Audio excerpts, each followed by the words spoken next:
जय हिंद फ्रेंड्स। तो अश्वमेघ की आज अगली सीरीज में आप सभी का स्वागत है। और हम पिछली सीरीज में चर्चा कर रहे थे मैसूर की। और पिछली क्लास में मैंने आपको बताया कि मैसूर में एक क्वाड्रुपल स्ट्रगल चल रहा था, चतुष्कोणीय संघर्ष। इंग्लिश, मराठा, निजाम और फ्रेंच। तो पिछली क्लास में मैंने आपको बताया कि मैसूर में एक चतुष्कोणीय संघर्ष, क्वाड्रुपल स्ट्रगल, क्वाड्रुपल, 4 लोगों का संघर्ष चल रहा था। और मैसूर, मैंने कहा कि समृद्धि का क्षेत्र, और ये सारे मैसूर के क्षेत्र में अपना दबदबा बनाने का प्रयास। और इसी समय मैसूर में एक अयोग्य शासक, चिक्का कृष्ण राजा,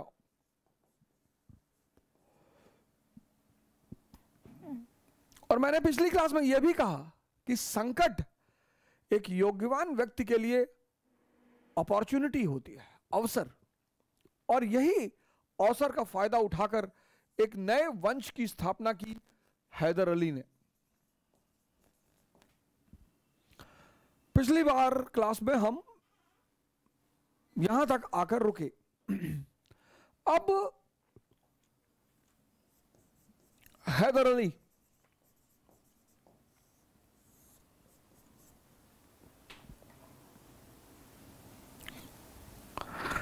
मैसूर की सेना में सिपाही से कैरियर की शुरुआत, सोल्जर। आरंभिक जीवन के संबंध में कोई सूचना नहीं, ऑब्सक्योर ओरिजिन, ऑब्सक्योर ओरिजिन, आरंभिक जीवन के संदर्भ में कोई सूचना नहीं। कोई कहां से आया, कौन थे मां बाप, कोई सूचना नहीं।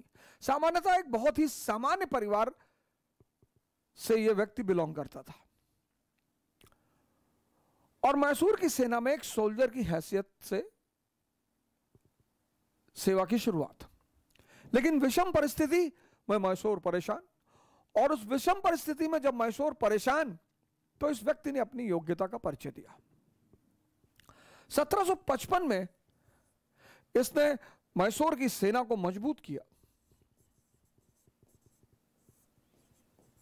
मैसूर की सेना को 1755 में मजबूत किया। कैसे? दिंदीगुल में एक तोपखाने की स्थापना की।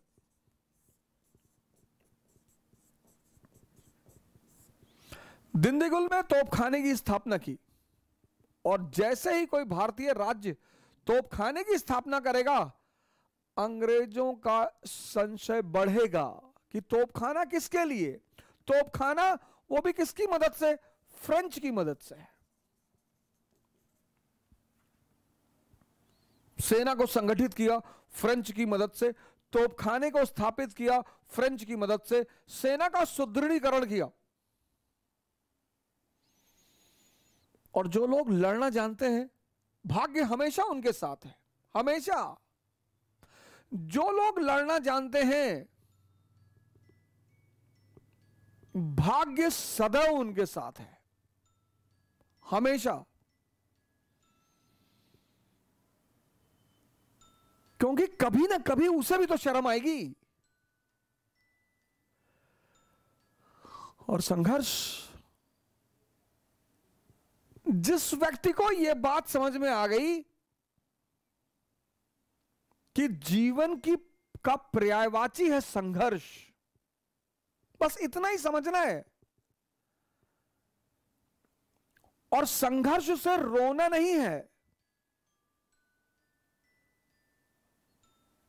बिल्कुल रोना नहीं है। जिस भी मनुष्य को यह बात समझ में आ गई कि जीवन का पर्यायवाची है संघर्ष, और इसका मजा लेना है, उसको ना तो भाग्य हरा सकता है और ना ही भगवान हरा सकते हैं। हरा ही नहीं सकता कोई। जिस चीज का आप मजा लेने लगोगे ना, जिस भी चीज का, उसमें आपको कोई हरा नहीं सकता। राजपूत राजस्थान के,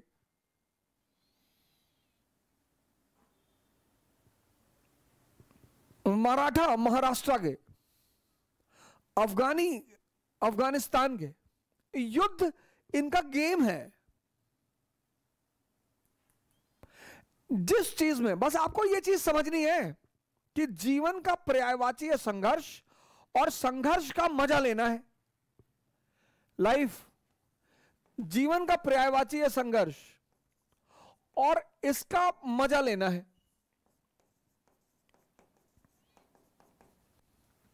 और जिस चीज का आप मजा लेने लगोगे फिर उसमें कोई हरा ही नहीं सकता आपको।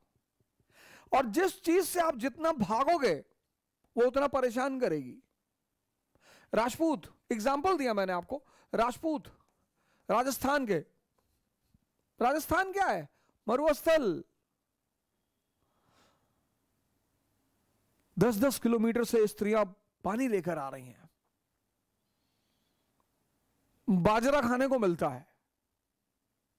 तो युद्ध राजस्थान की संस्कृति में क्या है? गेम। ये जो करवा चौथ का त्योहार है आने वाला है, और दशहरे के बाद पड़ेगा। करवा चौथ का तो त्योहार है आने वाला है, और दशहरे के बाद पड़ेगा। ये बेसिकली राजस्थान का त्योहार है। क्योंकि दशहरे के बाद हर राजपूत राजा को अपनी सेना लेकर बाहर निकलना होता था। किसके लिए? युद्ध के लिए। कंपलसरी था, वो निकलना ही है।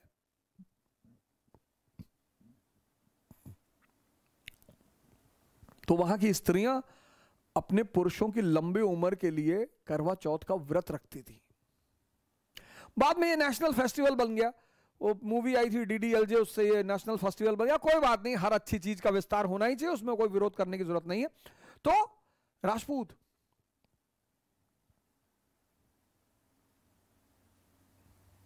इल्तुतमिश की तो हिम्मत ही नहीं पड़ी। रजिया अंदर गई, थोड़ा सा रणथंभौर के राजा को हराया, वो उसकी उपलब्धि रही। बलबन गया ही नहीं। अलाउद्दीन खिलजी को बहुत मेहनत करनी पड़ी, धोखेबाजी का सहारा लेना पड़ा। शेरशाह सूरी को कहना पड़ा कि मुट्ठी भर बाजरे के लिए मैंने हिंदुस्तान का ताज दांव पे रख दिया। और अकबर को भी राजपूतों का सामना करना पड़ा, क्योंकि दिल्ली से गुजरात जाना ही जाना है, और दिल्ली और गुजरात के बीच में राजस्थान है, और राजस्थान के राजपूतों के लिए युद्ध खेल है। तो अकबर ने पूछा बीरबल से कि भैया क्या चाहिए इन लोगों को? बोले सरकार 2 चीज चाहिए, एक तो सम्मान चाहिए। बोले दे दो, बोरे में भर के दे दो, बोरे में सम्मान भरो, दे दो। और टाइटल देना शुरू हुआ। बोले सरकार एक तो सम्मान चाहिए। बोले दूसरा क्या चाहिए? बोले दूसरा युद्ध करना चाहिए। अरे बोले बहुत अच्छा यार, मानसी को बनाओ गवर्नर काबुल का। ये आज अमेरिकी फौजें भाग गई काबुल से। यहां के राजपूतों ने बहुत पंगा लिया सर, क्योंकि अफगानियों का भी खेल है युद्ध करना, और राजपूतों का भी खेल है युद्ध करना। संघर्ष को तुम खेल बना लो, यही ऑप्शन है, और कोई ऑप्शन ही नहीं है। मोटिवेशन क्लास ले लें, सरकारी नौकरी पा जाए तो संघर्ष खत्म हो जाएगा? कभी नहीं होगा सर। वो पर्यायवाची है। जब राम के जीवन से नहीं खत्म हुआ, कृष्ण के जीवन से नहीं खत्म हुआ, मोहम्मद के जीवन से नहीं खत्म हुआ, जीसस के जीवन से नहीं खत्म हुआ, तो हमारे जीवन से खत्म हो जाएगा? कभी नहीं होगा। मराठा युद्ध में मजा आता है इनको, औरंगजेब को यह बात समझ में नहीं आई। अफगानी युद्ध में इनको मजा आता है। तुम बस संघर्ष को अपना मजा बना लो, और जिसने भी संघर्ष को अपना मजा बना लिया, जीवन उसके लिए मस्ती भरा हो गया। जिसने भी संघर्ष को, तो मैंने कहा कि जिसको भी संघर्ष में मजा लेना आ गया, भाग्य उसको सपोर्ट करेगा और भगवान भी उसका सपोर्ट करेगा। और वही हुआ हैदर के साथ। 1761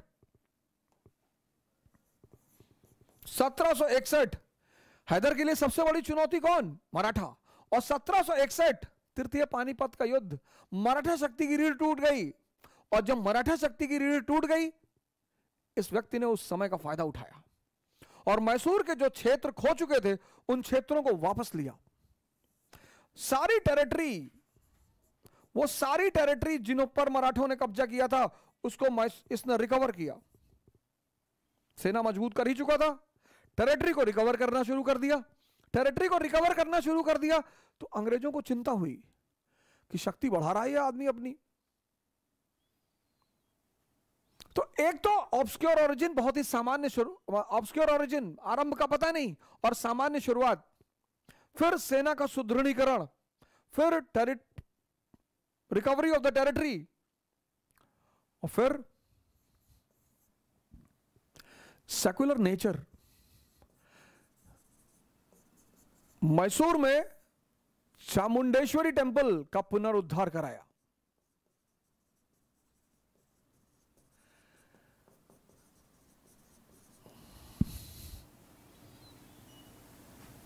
जितने फंडामेंटलिस्ट हैं किसी भी धर्म के, वो सामान्य तौर पर चोर हैं। ऐसा मुझे नहीं कहना चाहिए, ऐसा मुझे नहीं कहना चाहिए, लेकिन आज की परिस्थिति को देखकर मुझे कहना पड़ रहा है। ये जितने भी कट्टरपंथी हैं किसी भी धर्म के, ये धर्म को समझते ही नहीं। इतनी महान चीज है धर्म, कोई भी हिंदू धर्म, बौद्ध धर्म, सिख धर्म, इस्लाम धर्म, क्रिश्चियनिटी, कोई भी, इसीलिए धर्म के नाम पर नहीं लड़ा जा सकता। और अगर यह बात राजा को ना समझ में आए तो उसका राजा होना ही बेकार है।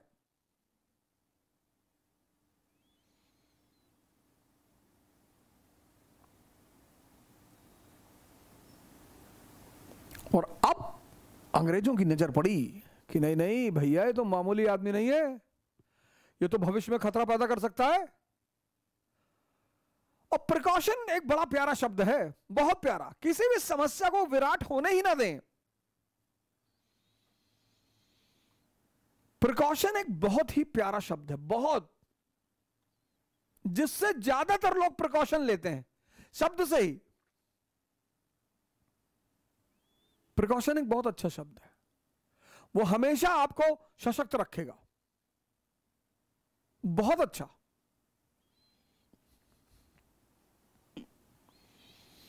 अंग्रेजों को समझ में आया कि अरे भाई साहब ये तो बंदा उड़ रहा है, इसको कंट्रोल करना पड़ेगा। और फिर अंग्रेजों ने मराठा और निजाम से समझौता कर लिया। फ्रांसीसी इसके साथ थी। अंग्रेजों ने मराठा और निजाम से समझौता कर लिया कि आओ मिलकर टीपू को सबक सिखाएं, आओ मिलकर टीपू को सबक सिखाएं। लेकिन बंदा समझदार तो था ही। जो भी जमीन से आसमान तक पहुंच रहा है, एक चीज उसके पास जरूर होगी, समझदारी। ज्ञान हो या ना हो, शिक्षा हो, ज्ञान, माफी चाहता हूं, ज्ञान नहीं, शिक्षा हो या ना हो, एक चीज जरूर होगी, समझदारी।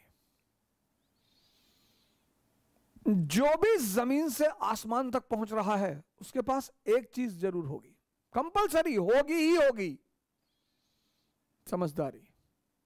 और जब अंग्रेजों ने मराठा और निजाम से समझौता किया, इसने मराठा और निजाम को पैगाम भेजा कि कितना % दे रही है अगली पार्टी। बोले 15% दे रही है, बोले 25 हमसे ले ले। और मराठा और निजाम इसकी तरफ आ गए। एक और बड़ी उपलब्धि, हैदर ने मराठा और निजाम को अपनी तरफ मिला लिया।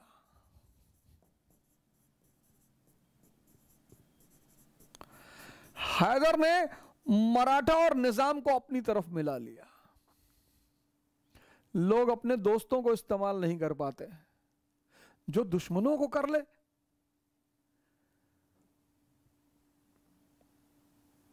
लोग अपने दोस्तों को इस्तेमाल नहीं कर पाते, दोस्तों को, जो दुश्मनों को कर ले, जिसके लिए दुश्मन दुआ करने लगे।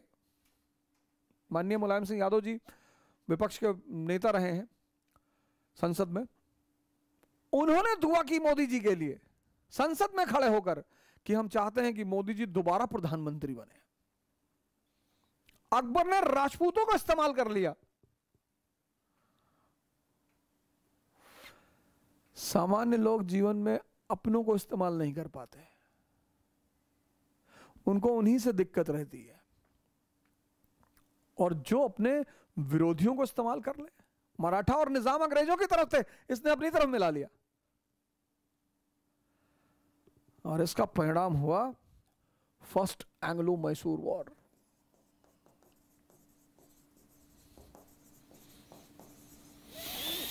First Anglo Mysore war 1967-69, first Anglo Mysore war. अंग्रेज एक तरफ, मैसूर मराठा निजाम एक तरफ। हारना पड़ा, अंग्रेजों की पराजय हुई। East India company, humiliating defeat, humiliating defeat. और 1769 में मद्रास की ट्रीटी हुई। दोनों पार्टी ने एक दूसरे के क्षेत्रों को वापस कर दिया और शांति से रहने का वादा किया। समझौता हो गया। टाइम लिया अंग्रेजों ने, टाइम कि थोड़ा मौका हमें और दो यार, हम अभी तैयार हो नहीं पाए थे। तो 1769 में मद्रास की संधि, प्रथम एंग्लो मैसूर युद्ध खत्म हो गया। टाइम मिल गया अंग्रेजों को। और समय आपको जब भी मिले, दुनिया में सबसे कीमती चीज है समय। यह भी बात जिसको समझ में आ गई, कुछ चीजें हैं अगर वो समझ में आ गई, जैसे संघर्ष जीवन का पर्यायवाची है, समझ में आ गया तो फिर आपको कोई नहीं रोक सकता राइज करने से। समय की कीमत समझ में आ गई।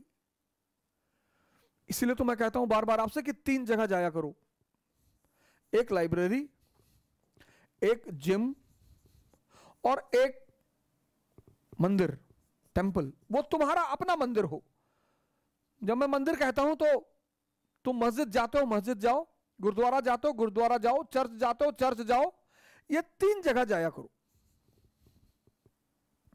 प्रोफेशनली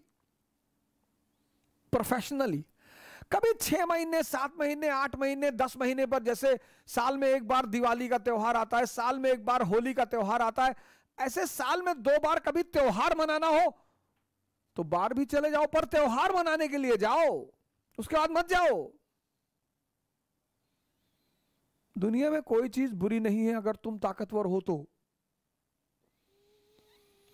दुनिया में हर चीज बुरी है अगर तुम अंदर से कमजोर हो। स्त्री बुरी नहीं है बशर्ते तुम्हारा ताकतवर होना चाहिए। शराब बुरी नहीं है बशर्ते तुम ताकतवर होने चाहिए।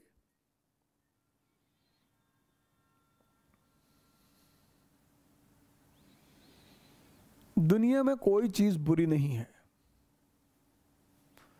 शर्त यह है कि तुम ताकतवर हो। अगर तुम ताकतवर नहीं हो तो तुम्हारे लिए तुम्हारा जीवन ही बुरा है। और बार बार मैं कहता हूं कि उस ताकत को बढ़ाने का बस 2 ही रास्ता है, एक ध्यान और एक योग। जितना ज्यादा तुम ध्यान करोगे, तुम्हारा मन तुम्हारे कब्जे में आता चला जाएगा, और जितना तुम्हारा मन तुम्हारे कब्जे में आता चला जाएगा, उतने तुम अंदर से ताकतवर होते चले जाओगे।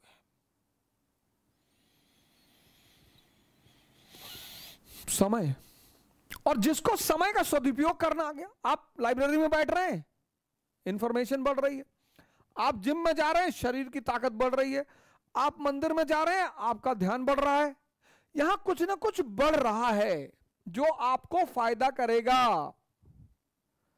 लेकिन आप चाय की दुकान पे 4 घंटे बैठे, टी स्टॉल पे,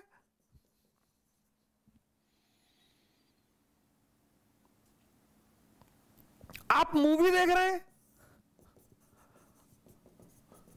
3 घंटे, ये आप अपने समय की हत्या कर रहे हैं, और समय बदला लेगा।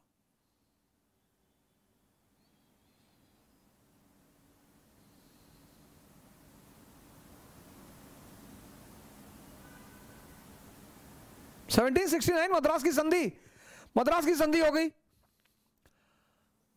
अंग्रेजों को समय मिल गया। अंग्रेजों ने क्या किया, उन्होंने जब भी समय लिया भारतीय राजाओं से, इंग्लिश, उन्होंने अपने आप को मजबूत किया।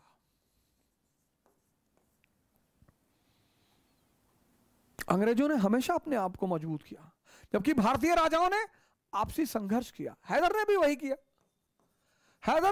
किया, किया संघर्ष, युद्ध जारी रखा, मराठा और निजाम से लड़ता रहा। तो इसकी शक्ति कम होती रही, इनकी शक्ति बढ़ती रही।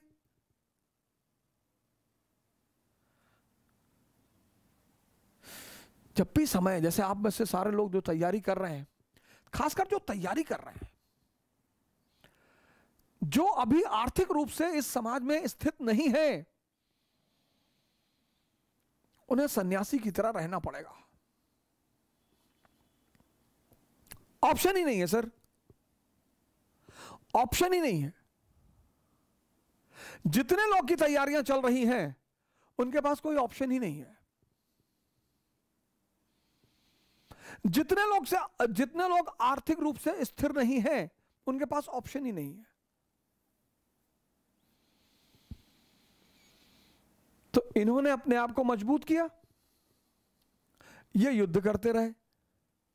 1776 में, 1776 में अमेरिकन वॉर ऑफ इंडिपेंडेंस शुरू हो गया।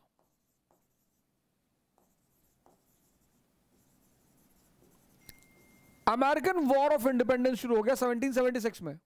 अमेरिकी स्वतंत्रता युद्ध की शुरुआत हो गई 1776 में। 1780 में फ्रेंच अमेरिकन की मदद करने लगे।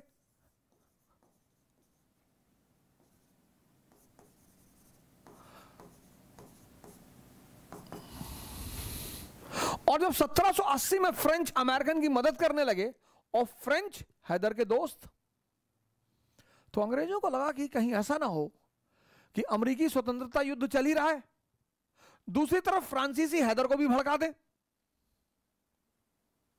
और अगर उन्होंने ऐसा किया तो हम खतरे में पड़ जाएंगे, क्योंकि समझदार लोग दो फ्रंट पर युद्ध कभी नहीं करते ही नहीं।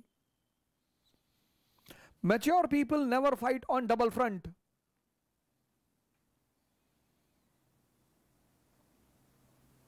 दूसरा फ्रंट खोलते ही नहीं। तुम जितने फ्रंट खोलोगे ना, उतनी ऊर्जा तुम्हारी डिवाइड होती जाएगी। औरंगजेब को देखो, एक साथ चारों तरफ विद्रोह चल रहा, चारों तरफ। Mature people never fight on double front. फिर अंग्रेजों ने प्रिकॉशन लिया और 1780 में माहे का बंदरगाह, माहे बड़ा फेमस बंदरगाह, 1780 में माहे के बंदरगाह पे कब्जा करने की कोशिश की, और माहे का बंदरगाह हैदर के अधीन। अब जब अंग्रेजों ने माहे के बंदरगाह पे कब्जा करने की कोशिश की, तो यह मद्रास की संधि का उल्लंघन, वायलेशन, मद्रास ट्रीटी का वायलेशन, और यहीं से शुरू हुआ सेकेंड एंग्लो मैसूर वॉर।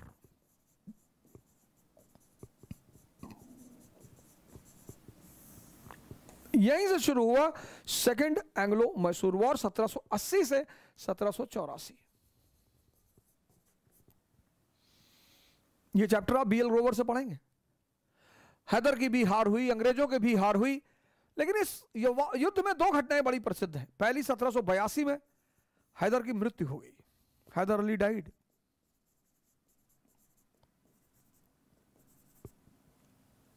सत्रह में हैदर अली की डेथ हो गई, लेकिन उसका बेटा आ गया सामने, टीपू सुल्तान।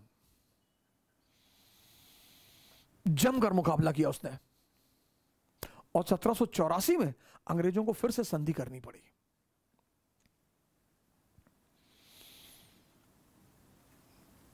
दूसरे युद्ध में कोई निर्णय नहीं हो सका, लेकिन दूसरे युद्ध के खत्म होने के पश्चात मैसूर का राजा था टीपू सुल्तान।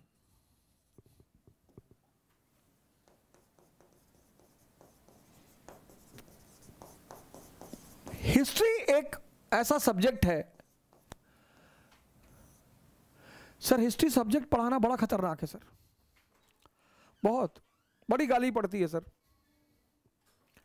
क्योंकि एकमात्र सब्जेक्ट है जिसकी दो धाराएं हैं, एक आम आदमी की धारा है, एक शाही वर्ग की धारा है।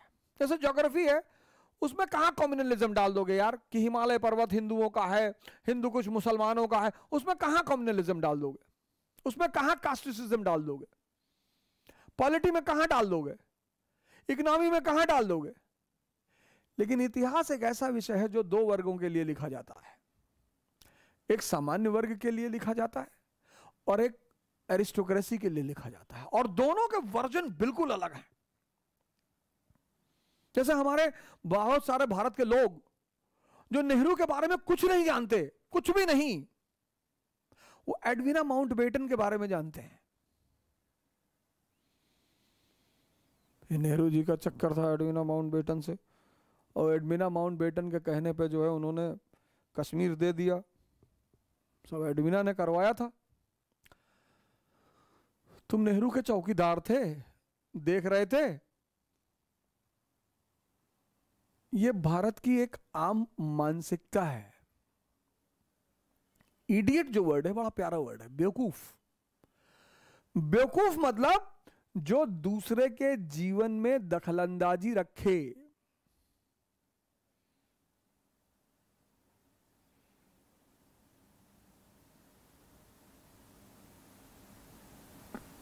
आप कैसे पता करोगे बेवकूफ है? उसकी बातों से। नॉन अलाइन मूवमेंट बताओ, नहीं बताओ। फर्स्ट प्लान बताओ, 5 ईयर प्लान, नहीं पता। नेहरू की ट्राइबल पॉलिसी बताओ, नहीं पता। लेकिन यह पता है एडविना माउंटबेटन से रिलेशन है, उपलब्धि है भैया। जिस कौम ने पूरा भारत पर कब्जा किया, उस आदमी ने उस कौम की वाइसराय की पत्नी फंसा ली। मूर्ख जो होते हैं, मूर्ख, वो दूसरे के जीवन पर बड़ा नजर रखते हैं। और हम सब मनुष्य हैं और हम सब की अपनी कहानियां हैं।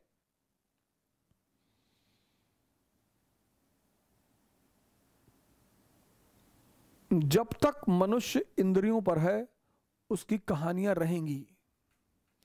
पुरुष है तो स्त्री आकर्षित करेगी, स्त्री है तो पुरुष आकर्षित करेगा, वो चलेंगी कहानियां।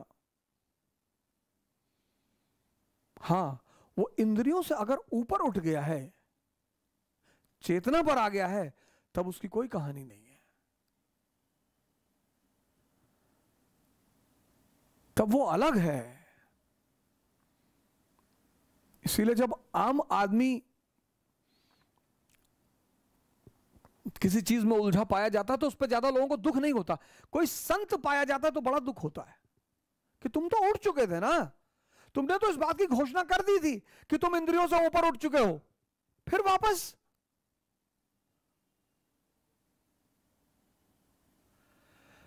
तो टीपू एक बड़ा विवादित कैरेक्टर है इतिहास में, आम आदमी के लिए। आम शाही वर्ग, उसको तो सीख लेनी है ना, उसको तो शिक्षा लेनी है, उसको मैसेज लेना है, बस खत्म। और इस आदमी ने इतने जबरदस्त काम किए, बहुत जबरदस्त काम किए। पहला, आर्थिक सुधार, इकोनॉमिक रिफॉर्म्स। किसी भी राज्य को मजबूत करना है और परिवार को मजबूत करना है तो सबसे पहले अर्थव्यवस्था को सुधारना पड़ेगा। Economy is the mother of empire. किसी परिवार या किसी राज्य की स्थिति को मजबूत करना है तो पहला हाथ रखना पड़ेगा अर्थव्यवस्था पर।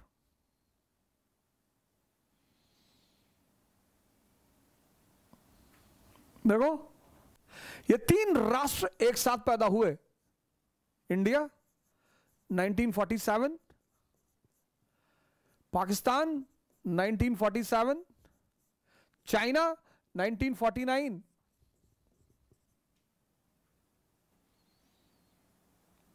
भारत अर्थव्यवस्था पर ध्यान दिया, 5 ईयर प्लान्स। नेहरू इतिहास का एक बहुत महान व्यक्तित्व है सर। नेहरू कोई मामूली आदमी नहीं है सर, बहुत महान व्यक्तित्व है। मैं नहीं कह रहा हूं, अटल जी ने संसद में कहा कि हमारी व्यक्तिगत वैचारिक विचारधाराएं कितनी भी अलग हो, लेकिन राष्ट्र के लिए किसी के किए गए योगदान को कभी नहीं भुलाया जा सकता। ये अटल जी की महानता है।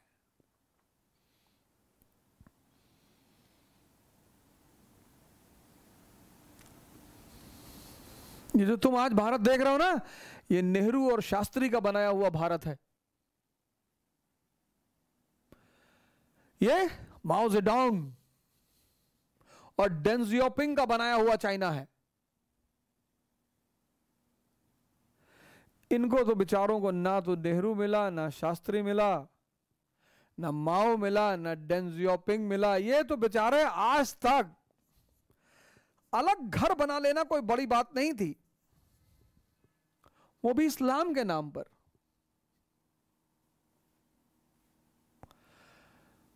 बहुत खुशी हुए होंगे मुसलमान की इस्लाम के नाम पर एक राष्ट्र बन रहा है। और बड़ी मानी सी बात है, धर्म के नाम पर जहां राम राज्य हो वहां दुख हो, जहां इस्लाम राज्य हो वहां दुख हो।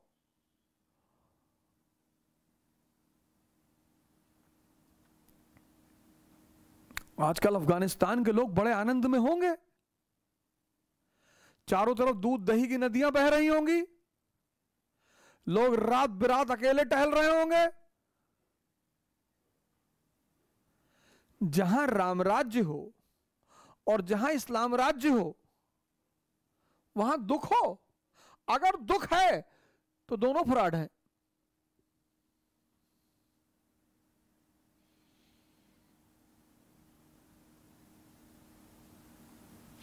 परिवार की स्थिति अगर मजबूत करनी है और राज्य की स्थिति अगर मजबूत करनी है तो पहला ध्यान किस पर देना होगा? अर्थव्यवस्था पर।